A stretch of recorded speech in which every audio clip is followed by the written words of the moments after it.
তো দেখেন দুপুরবেলা লেবু পিকনিক খেতে যাই কি মজা। তো আসসালামু আলাইকুম, আপনারা সবাই কেমন আছেন? আলহামদুলিল্লাহ, আল্লাহর রহমতে আমরা ভালো আছি। তো আজকে জানি কেমন কেমন পিনিক পিনিক লাগতে আছে আমার। তো পিনিক পিনিক অর্থ কি তা তো আর আমি বুঝি না, তো গানে শুনছি পিনিক পিনিক লাগে রে আমার, পিনিক পিনিক লাগে। তো এখন কি করব, দেখেন পিনিকের চোটে চলে গেছি আমি দুপুর সময়, রোদ্রের তাপে আর ভালো লাগতে আছে না।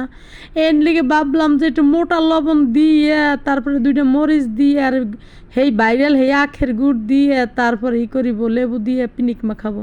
তো লেবুটা আসতো দেখেন 3টে লেবু নিয়েছে গাছের তা ছিঁড়ে। তো লেবুটা যখন ছিঁড়ছি তখন মনে মনে ভাবলাম যে 3টে লেবুতে কী হবে, আমার রোসাই খাই ফেলাইতে রে 3টে লেবু। পরে ভাবলাম যে না থাক, 3টেই খাই, সব যদি একসাথে খাইয়ে লাইতে হয়।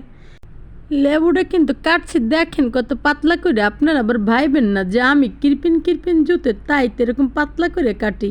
আরে তার জন্য না রে ভাই, পাতলা করে কাটলে মাখাইতে মজা লাগে। আর যেহেতু নিজের গাছের লেবু, সেহেতু এই খোসাটাও কিন্তু চাবাই খাওয়া যাবে।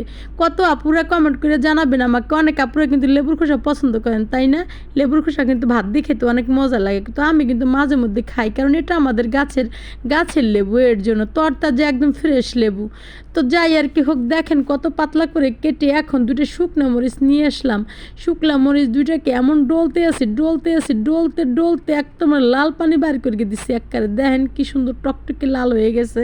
তো কি করবো, একদম রক্তের কালার হয়ে গেছে, লাল রঙের কালার হয়ে গেছে দেখেন। তো এরকমভাবে ডলা দিচ্ছি, এখন দেখি মোর হাতটাই জানি কেমন একটু জ্বলতে আছে। তো যাই হোক, জলে জ্বলুক পরে, জলে শোয়াই তো হয়ে যাবো হাত। তাও আজকে পিনিক লেবু খাওয়া ছাড়বো না, কারণ আমি আজকে মনে মনে ভাবছি যেহেতু পিনিক উঠেছে সেহেতু লেবু না খেলে পিনিকটা পড়বে না। তো এর জন্য দেখেন মা খাইয়ে কষলাইতে লেবুর একটা জান প্রাণ সব শেষ করে দিছি। আরে লেবুতে কিন্তু কষ্ট পায়? আরে না, লেবু থেকে কষ্ট পায় নাকি? যাই হোক, মনে চাইতেছে এখন আগেই খাইয়ে ফেলাইতে, আগে গপ গপ করে আমি 2 পিস খাইয়ে ফেললাম। ইসরে কী অবস্থা!